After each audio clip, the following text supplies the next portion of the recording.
Assalamualaikum warahmatullahi wabarakatuh. Selamat datang di Dongeng Rakyat, tempat di mana kisah-kisah penuh misteri, legenda, dan kearifan lokal kami hadirkan kembali untuk Anda.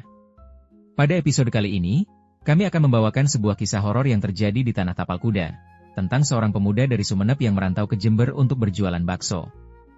Namun siapa sangka, perjuangannya mencari nafkah justru membawanya tersesat, hingga bersentuhan dengan dunia tak kasat mata. Inilah kisah gerobak bakso dan pengantin gaib di Jembatan Balung. Selamat menyimak. Sudah 1 tahun Nasir menganggur sejak lulus SMA. Pemuda asal Sumeneb itu tampak kurus, dengan perawakan kecil dan tinggi sedang. Rambutnya selalu dipotong cepak, rapi, menambah kesan sederhana yang melekat pada dirinya. Meski begitu, wajahnya menyimpan semangat muda yang belum padam. Setiap hari dihabiskannya dengan membantu orang tua di sawah, terkadang membantu tetangga jika ada yang butuh tenaga. Tapi hati kecilnya tahu, ia tidak bisa selamanya begini. Desa tempat tinggalnya terlalu sempit untuk impian-impian yang mulai tumbuh dalam benaknya. Suatu siang, ketika ia sedang duduk di teras rumah, ponselnya berdering. Ternyata itu bibinya dari Jember. "Ser, daripada kamu nganggur terus, kamu kesini saja ke Jember. Jualan bakso. Pasar Jember cukup bagus, masyarakatnya konsumtif," ujar suara perempuan di ujung sana dengan logat Madura yang masih kental. Bibi Nasir sudah merantau ke Jember sejak 20 tahun lalu. Bersama suaminya, ia memulai segalanya dari nol, berjualan sate di pinggir jalan. Kini, mereka sudah memiliki rumah sendiri di Jember, meski sederhana, tapi cukup untuk hidup layak. Nasir terdiam sejenak. Kata-kata bibinya seperti membuka jendela baru di kepalanya. Jualan bakso. Kenapa tidak? Setelah berdiskusi dengan orang tua dan mendapatkan restu, Nasir mulai mempersiapkan keberangkatannya. Modal 5 juta rupiah ia kumpulkan, hasil tabungan kecil-kecilan selama ini ditambah bantuan dari ayah dan ibunya. Malam itu, dengan tas ransel berisi pakaian dan harapan, Nasir naik bus malam jurusan Jember. Ia duduk di dekat jendela, menatap jalanan yang gelap sambil memeluk tasnya erat-erat. Di dadanya, rasa gugup dan semangat beradu, saling menyikut. "Aku harus bisa," bisiknya pada dirinya sendiri. Bus melaju menembus malam. Di luar, lampu jalan bergantian menyala dan lenyap. Di dalam bus, Nasir memejamkan mata, membayangkan aroma bakso panas yang suatu hari akan ia jual sendiri. Ini adalah langkah pertamanya menuju hidup yang baru. Pagi baru saja menggeliat ketika bus yang ditumpangi Nasir tiba di terminal Jember.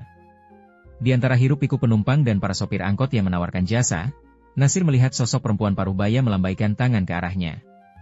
"Nasir," seru Bibi Komariah sambil tersenyum hangat. Nasir segera menghampiri dan mencium tangan bibinya. Wajah perempuan itu tampak ramah, dengan kerudung sederhana dan tas selempang yang sudah agak usang. "Gimana kabarnya, Nak? Capek ya naik bus malam?" tanya Bibi Komariah sambil menepuk bahu Nasir. "Alhamdulillah baik, Bi. Cuma agak pegal dikit," jawab Nasir sambil tersenyum. Mereka hanya berbincang sebentar, lalu meluncur menuju rumah menggunakan motor Honda Beat warna putih milik Bibi Komariah. Nasir duduk di belakang, memeluk tas ranselnya erat-erat. Jalanan Jember masih asing baginya, tapi ia mulai merasa ada harapan di kota ini. Sesampainya di rumah yang terletak di gang kecil dekat pasar, aroma daging bakar langsung menyambut mereka. Di halaman samping rumah, tampak Paman Tejo sedang mengipasi sate di atas tungku. Asap mengepul, menciptakan wangi yang membuat perut Nasir berbunyi pelan. Warung sederhana di depan rumah itu tampak cukup ramai. Beberapa pelanggan duduk di bangku panjang, menikmati sate dengan nasi hangat. "Assalamualaikum," sapa Nasir. Paman Tejo menoleh dan tersenyum lebar. "Waalaikumsalam." "Wah, Nasir. Ndak nyangka akhirnya kamu datang juga." Nasir menyalami dan mencium tangan pamannya, lalu 2 anak kecil tiba-tiba berlari menghampirinya. "Kak Nasir," teriak Gilang dan Putri hampir bersamaan. Gilang, keponakan laki-lakinya yang duduk di kelas 1 SD, langsung memeluk kaki Nasir, sementara Putri, yang lebih besar dan duduk di kelas 5 SD, merangkul dari samping. "Haha, kalian makin besar ya," kata Nasir sambil mengacak rambut mereka. Setelah semua sambutan hangat itu, Nasir masuk ke ruang tamu. Dinding rumah itu penuh dengan foto keluarga dan kalender yang sudah hampir penuh coretan. Ia duduk di tikar bersama Paman Tejo dan Bibi Komariah, sementara anak-anak berlarian ke dalam. Obrolan pun mengalir, tentang ayah dan ibu Nasir yang masih sehat, tentang sawah belakang rumah yang tahun ini panennya lumayan, Juga tentang nenek Nasir yang semakin tua dan sering sakit-sakitan. Paman sama bibi kangen sebenarnya pulang ke Sumenep, ujar Paman Tejo sambil menyeruput kopi. Tapi warung lagi rame terus. Kalau ditinggal, takutnya pelanggan kabur. Iya, Ser. Kangen sama emakmu, juga sama kampung halaman, tambah bibi Komariah dengan suara lirih. Nasir mengangguk pelan. Rasa hangat dan haru menyelinap dalam dadanya. Meski jauh dari rumah, sambutan ini membuat hatinya sedikit lebih tenang. Di tempat asing ini, ia tahu, masih ada keluarga yang peduli dan menyambutnya dengan tulus. Rombong bakso Nasir akhirnya selesai dibuat. Gerobak kayu sederhana itu diberi cat biru muda, dengan tulisan, Bakso Nasir, di bagian kaca depannya. Di dalamnya, segala perlengkapan sudah rapi. Panci besar berisi kuah kaldu, kotak-kotak mie dan tahu, bakso urat, serta sambal racikan yang diajarkan bibi Komariah. Aroma gurih dari kuah kaldu yang direbus semalaman menggoda hidung siapapun yang mencium. Hari Kamis, pukul 2 siang, Nasir mulai mendorong rombongnya menyusuri gang-gang kecil kampung di Jember. Teriknya matahari tak mengurungkan semangatnya. Tok, tok, tok, bakso, bakso, seru Nasir sambil memukul kentongan kecil di gerobaknya. Namun 1 jam berlalu, tak ada seorang pun yang membeli. Beberapa orang hanya melongok dari jendela, lalu kembali masuk rumah. Ada yang tersenyum simpati, tapi tak satu pun menghampiri. Keringat membasahi kaos lusuh Nasir. Kakinya mulai pegal. Ia berhenti sejenak di sebuah pos ronda di Kampung Anggrek, duduk di bangku kayu sambil menyeka keningnya dengan handuk kecil. Tak lama, seorang bapak parubaya datang menghampiri. Mas, baksonya 1, ya. Siap, Pak, jawab Nasir dengan semangat yang langsung menyala kembali. Saat Nasir menyiapkan mangkok pertama, 2 orang lagi datang, lalu bertambah jadi 5. Beberapa anak-anak pun ikut bergabung, penasaran dengan penjual baru itu. Dalam sekejap, suasana pos ronda berubah menjadi warung bakso dadakan. Malam makin larut. Sekitar jam 9 malam, Nasir masih berkeliling, menyusuri jalan-jalan sepi, berharap dagangannya habis. Tapi 10 mangkok masih tersisa. Ia ingin pulang, tapi jalanan terasa asing. Ia belum hafal rute pulang ke rumah bibi Komariah. Dia terus berjalan, mengikuti insting, namun yang terlihat hanyalah jalan sempit diapit oleh kebun dan sawah. Lampu jalan tak ada. Hanya suara jangkrik dan sesekali angin malam yang menggesek dedaunan. Akhirnya Nasir berhenti di sebuah jembatan kecil dari beton, di bawahnya mengalir air irigasi yang hitam dan dingin. Ia menghela napas panjang, menenangkan diri. Tiba-tiba, Mas, bakso, Mas. Sebuah suara wanita terdengar dari belakang. Nasir menoleh. Tidak ada siapa-siapa. Mas, aku mau beli bakso. Suara itu terdengar lagi, kali ini lebih dekat. Bulu kuduk Nasir berdiri, jantungnya berdetak cepat. Perlahan ia memutar tubuh, matanya menyapu sekeliling. Jalan masih kosong, kanan kiri sawah yang gelap. Tapi suara itu, jelas sekali. Ia menelan ludah, mencoba bersuara, iya, Mbak, di sini. Tak ada jawaban. Tiba-tiba angin bertiup kencang dari arah sawah. Rombongnya berderit pelan. Di kejauhan, terlihat sosok perempuan berambut panjang berdiri di ujung jembatan, membelakangi Nasir. Wanita itu perlahan mendekat. Cahaya remang-remang bulan menampakkan wajahnya yang pucat, matanya sayu, bibirnya membiru. Ia mengenakan baju serba putih yang menjuntai hingga ke tanah. Baksonya 1, Mas, ucapnya lirih, tanpa ekspresi. Nasir terdiam. Tangannya gemetar kecil. Tapi ia menatap ke bawah, kaki perempuan itu menapak tanah. Manusia ini, bukan setan, pikirnya, mencoba menenangkan diri. Oke, Embe, tunggu sebentar ya, ucap Nasir, lalu mulai meracik semangkuk bakso dengan tangan sedikit gemetar. Setelah mangkuk disodorkan, wanita itu menyantapnya perlahan. Sendok kecil bergesek dengan mangkuk, menimbulkan suara yang terdengar aneh di telinga Nasir. Embe, malam-malam gini kok gak takut sendirian di sini? Tanya Nasir, mencoba mencairkan suasana. Rumahku dekat sini, Mas. Di situ, jawabnya sambil menunjuk ke arah tengah sawah. Nasir mengangguk pelan. Mungkin di balik sawah itu memang ada kampung kecil, pikirnya. Kalau arah ke desa Sumbersari lewat mana ya, Embe? Tanyanya lagi, berharap mendapat petunjuk pulang. Namun wanita itu tidak menjawab. Matanya hanya menatap kosong ke arah mangkuk bakso. Baksonya satu lagi, Mas, katanya. Siap, Embe, jawab Nasir, kali ini dengan semangat, karena artinya dagangannya mulai habis. Tak sampai 5 menit, wanita itu minta satu lagi. Kemudian satu lagi. Dan satu lagi. Sampai kurang lebih 5 mangkok. Nasir mulai heran. Kok bisa cewek makan sebanyak ini? Pikirnya sambil melirik wanita itu dengan hati-hati. Ia mulai memperhatikan. Di bawah bangku tempat duduk wanita itu, banyak sekali pentol bakso berserakan, tercecer seperti tak dimakan. Dengan pelan, Nasir menatap wajah perempuan itu. Dek, wajahnya berubah. Kulitnya mengelupas, matanya hitam pekat tanpa bola mata, bibirnya sobek hingga ke pipi. Darah menetes dari dagunya. Dan yang paling mengerikan, dari punggung wanita itu, pentol-pentol bakso yang tadi dimakannya, keluar satu persatu, berlumuran darah dan lendir menjijikan. Astaga! Sundel bolong, teriak Nasir sekencang-kencangnya. Wanita itu tertawa, tawa panjang, melengking, menembus kesunyian malam. Nasir tanpa pikir panjang, langsung berlari meninggalkan gerobaknya. Kakinya seperti tidak menyentuh tanah. Ia hanya tahu satu hal, lari. Di belakangnya, suara tawa itu terus menggema, menertawakan ketakutannya. Gerobak bakso yang ia banggakan, ditinggalkan begitu saja di jembatan itu. Napasnya terengah-engah, dada naik turun cepat. Setelah berlari membabi buta, Nasir akhirnya tiba di sebuah perkampungan. Tapi suasananya sangat sepi, tak ada satupun lampu rumah yang menyala. Angin malam meniup dedaunan, membuat suara gesekan yang menambah sunyi. Nasir berdiri sejenak, berusaha menenangkan dirinya. Tiba-tiba, dari kejauhan terdengar suara musik dangdut, irama yang ramai, penuh sorak dan teriakan orang tertawa. Ia menajamkan telinga. Ada hajatan, gumamnya, bingung tapi juga sedikit lega. Mungkin bisa minta tolong. Dengan langkah tertatih, ia mengikuti sumber suara. Semakin lama, suara itu makin jelas, dentuman kendang dan suara penyanyi dangdut yang melengking menggema di udara.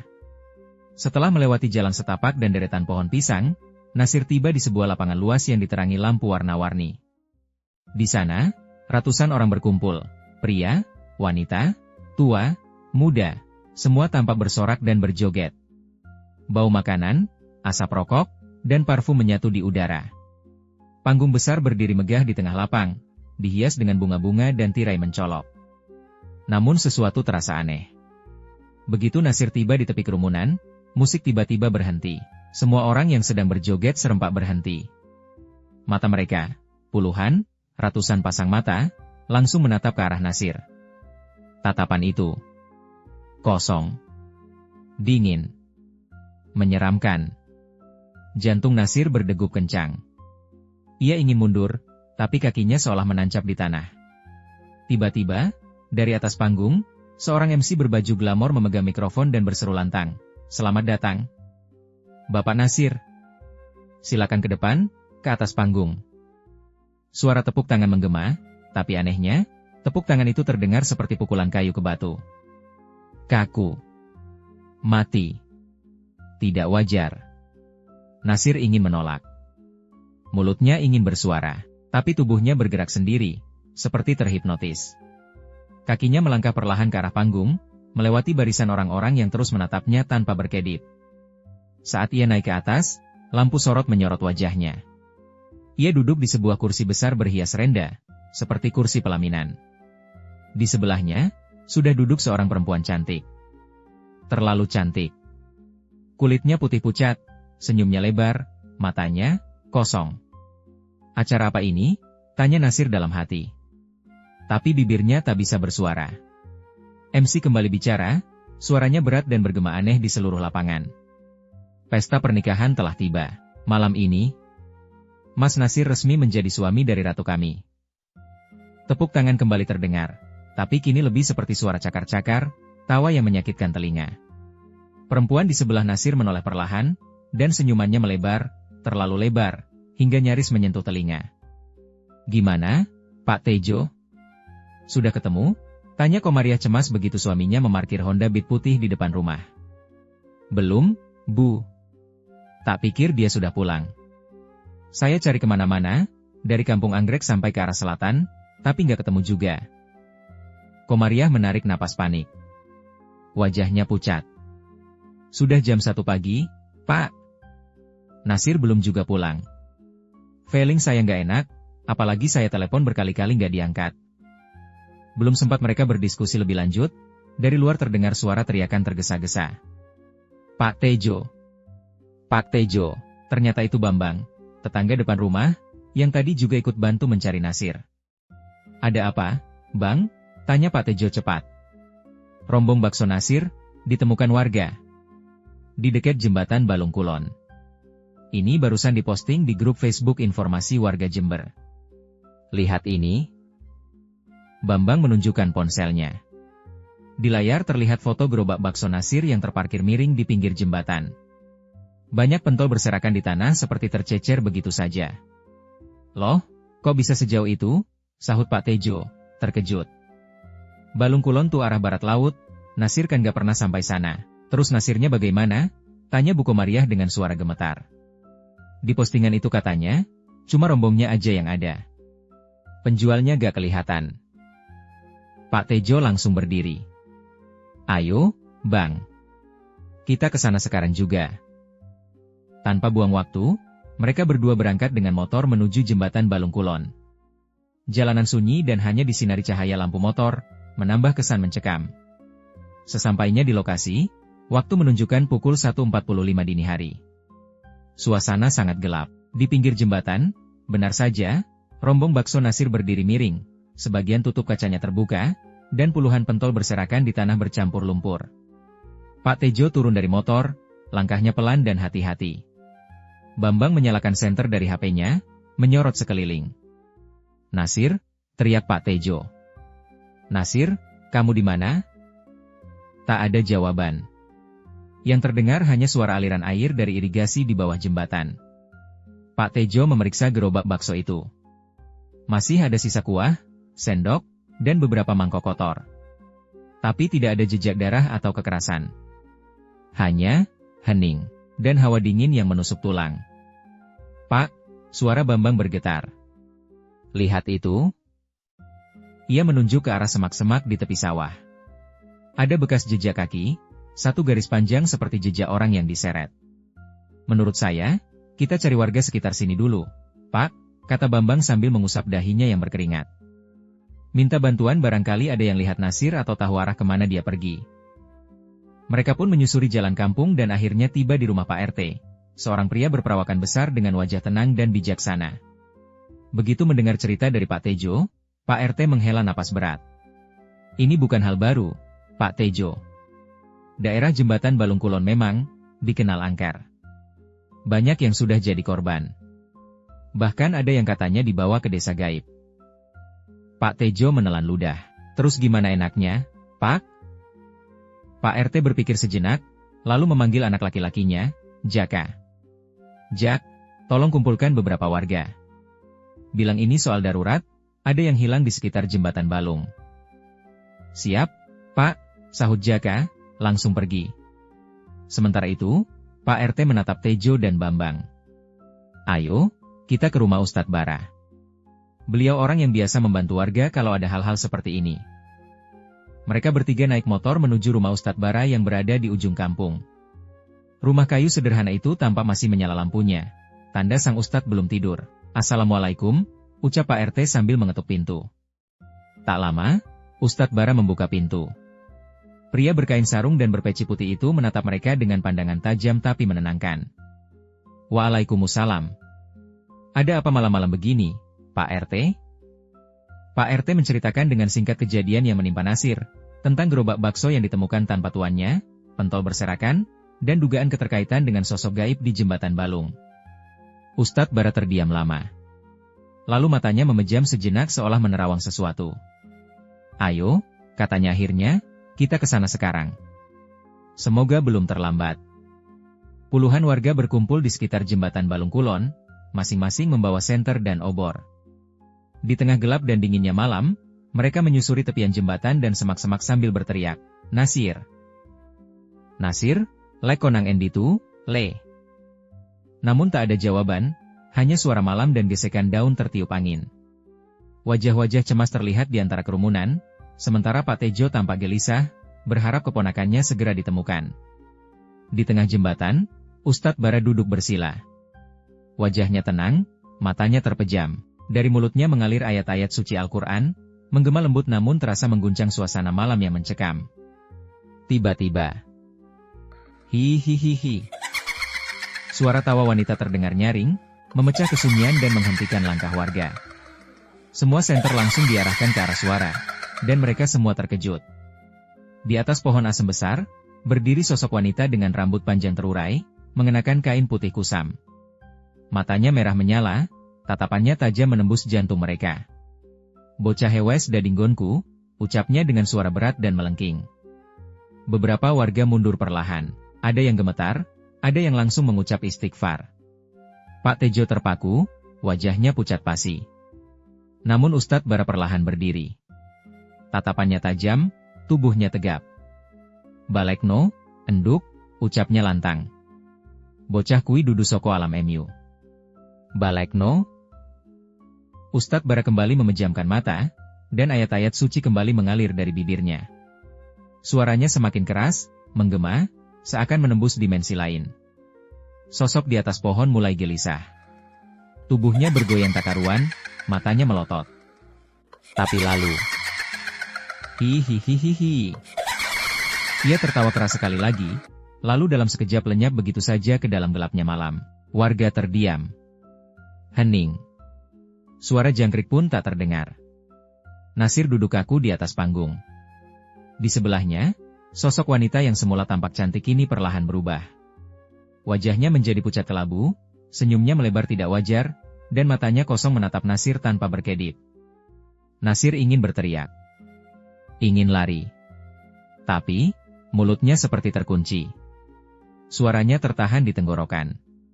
Badannya tak bisa digerakkan, seolah ada tangan tak kasat mata yang mencengkeram kuat seluruh tubuhnya. Matanya memandang ke bawah panggung, tempat kerumunan yang tadinya terlihat seperti penonton konser biasa. Tapi kini, mereka berubah. Satu persatu wajah mereka menjelma menjadi wujud mengerikan. Seorang pocong melompat-lompat di antara kerumunan. Sosok kuntilanak melayang perlahan dengan rambut menjuntai menutupi wajah. Ada tuyul-tuyul kecil berlarian sambil tertawa melengking. Genderuwo besar berbulu hitam dengan mata merah menatap lapar. Dan ada satu makhluk, matanya mengucurkan darah, berdiri tepat di depan panggung sambil tersenyum bengis. Ah. Nasir berteriak dalam hati. Namun mulutnya tetap terkunci rapat. Tiba-tiba, sebuah suara berbisik lembut di telinganya. Suara yang asing, tapi terasa menenangkan. "Nasir, jika kamu dalam kondisi ketakutan, ingatlah pada Allah. Bacalah ayat kursi." Dengan sisa-sisa kesadaran, Nasir memejamkan mata. Dalam hati ia mulai membaca pelan-pelan, "Allahu la ilaha illa huwa al-hayyul qayyum." Ayat itu terus ia lantunkan, perlahan tapi pasti. Tubuhnya mulai terasa hangat. Cengkeraman itu mulai mengendur. Tangan kirinya bisa bergerak. Lalu kakinya. Lalu seluruh tubuhnya. Dengan napas terengah, Nasir bangkit dari kursi dan turun dari panggung, berlari sekencang mungkin. Tapi para makhluk itu mulai mengepung. Sosok-sosok menyeramkan berdiri di hadapannya, menghalangi jalan keluar. "Allahu Akbar. Allahu Akbar," desis Nasir, matanya mulai kabur. Lalu semuanya gelap. Nasir terjatuh. Tak sadarkan diri. Ustadz Bara perlahan membuka matanya, menarik napas dalam. Ia menoleh pada Pak Tejo yang duduk tak jauh darinya, wajahnya masih diliputi cemas. "Tenang, Pak Tejo. Insya Allah nanti pagi Nasir ketemu," ucap Ustadz Bara mantap. Suara adzan subuh terdengar dari kejauhan, mengalun tenang memecah suasana gelap dan dingin pagi itu. "Mari kita kembali ke musola, kita sholat subuh dulu," ajak Ustadz Bara. Pak Tejo mengangguk. Bersama Bambang, Pak RT, dan beberapa warga yang masih berjaga, mereka pun menuju musola yang tak jauh dari lokasi jembatan. Di musola kecil itu, mereka berwudu dan menunaikan sholat subuh dengan khusyuk, berharap keselamatan Nasir segera terjawab. Selesai sholat, Ustadz Bara duduk bersila. Pak Tejo mendekat, diikuti beberapa warga lainnya. Suasana hening, hanya suara burung pagi mulai terdengar dari kejauhan. "Pak Tejo, Ujar Ustadz Bara pelan, Nasir tadi malam dibawa ke alam lain. Alam gaib. Sosok itu hendak menjadikannya pengantin. Pak Tejo terhenyak. Matanya membelalak, dada terasa sesak. Ya Allah! Terus gimana, Ustadz? Ustadz Bara menepuk bahu Pak Tejo. Tapi tenang, alhamdulillah kita belum terlambat. Doa dan bacaan tadi malam cukup kuat untuk memutus ikatan itu. Tinggal kita menjemput Nasir, semoga Allah mudahkan. Belum sempat Pak Tejo menjawab, tiba-tiba dari luar musola terdengar suara teriakan, Pak Ustadz! Pak Ustadz! Seorang warga berlari tergesa-gesa, napasnya terengah. Ia berhenti di depan pintu musola. Ada pemuda tertidur di tengah kuburan balung, pakai kaos merah, kurus, pendek, sepertinya dia yang dicari, Nasir. Semua yang ada di dalam musola langsung berdiri. Allahu Akbar, lirih Pak Tejo, sebelum bergegas mengikuti warga itu menuju pemakaman. Nasir, teriak Pak Tejo seketika ketika melihat sesosok tubuh tergeletak di antara nisan-nisan tua di pemakaman balung. Langkahnya terhenti, tubuhnya gemetar. Matanya langsung basah, air mata jatuh tanpa bisa ditahan. Nasir terbaring di atas tanah lembab, mengenakan kaos merah yang lusuh, tubuhnya kotor dan penuh debu, tapi masih bernapas. Ya Allah! Alhamdulillah! Nasir, lirih Pak Tejo, lututnya lemas dan langsung bersimpuh di samping keponakannya. Ustadz Bara dengan tenang mendekat. Ia berjongkok, lalu membacakan doa-doa pelan sambil mengusap wajah Nasir dengan air doa yang ia bawa dari musola. Beberapa detik kemudian, kelopak mata Nasir bergerak. Nafasnya mulai lebih teratur, lalu pelan-pelan matanya terbuka. Pandangannya kosong, lalu beralih menatap wajah Pak Tejo, dan air matanya menetes pelan. Paman, bisiknya lirih. Ustadz Bara mengangguk, Alhamdulillah, ayo, kita bawa dia ke rumah dulu, biar pulih sepenuhnya. Rumah Ustadz Bara ternyata tak jauh dari lokasi. Warga membantu mengantar Nasir ke sana. Di ruang tamu yang sederhana namun hangat, Nasir duduk bersandar, masih setengah sadar. Tubuhnya lemas, tapi matanya mulai memancarkan sedikit kesadaran. Pelan-pelan, ia mulai bercerita. Tentang sosok wanita misterius. Tentang panggung pesta yang berubah menjadi tempat para makhluk menyeramkan. Tentang suara yang membisikkan ayat kursi. Dan tentang bagaimana semuanya menjadi gelap saat ia mencoba lari. Ustadz Bara hanya tersenyum tipis. Ia paham betul apa yang dialami Nasir bukan sekadar mimpi. Alhamdulillah, kamu kuat, nak, ujar Ustadz Bara sambil menepuk bahu Nasir. Pagi itu, setelah cukup tenang, Pak Tejo, Bambang, dan Nasir berpamitan.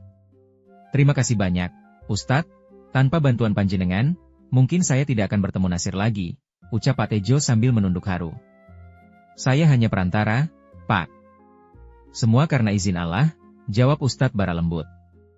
Dengan hati yang masih deg-degan, tapi penuh rasa syukur, mereka pulang ke rumah. Di sepanjang perjalanan, Nasir hanya diam memandangi jalanan. Di depan rumah sederhana itu, Bibi Komariah berdiri dengan wajah cemas. Begitu motor Pak Tejo berhenti, ia langsung berlari menghampiri. Alhamdulillah, Ser, piye tule, kok iso koyok ngene, ucapnya dengan suara bergetar sambil memeluk Nasir. Nasir hanya tersenyum tipis, lelah namun bahagia. Ia masuk ke dalam rumah dan langsung berbaring di ranjang, membiarkan tubuhnya beristirahat. Di balik kelopak matanya, bayangan semalam masih berputar. Jembatan, sosok wanita putih, suara tawa, dan panggung misterius itu. Siang menjelang, tubuhnya mulai terasa lebih enak. Ia keluar dari kamar, duduk di ruang tamu bersama Bibi Komariah dan Pak Tejo. Bibi, Paman, kayaknya Nasir gak cocok jualan bakso, katanya pelan, mencoba tersenyum. Nasir trauma. Pak Tejo dan Bibi Komariah saling pandang, lalu Bibi berkata lembut, ya gak apa-apa, Le. Kalau kamu memang gak mau jualan lagi. Terus, kamu mau kerja apa? Atau kamu mau pulang ke Sumenep?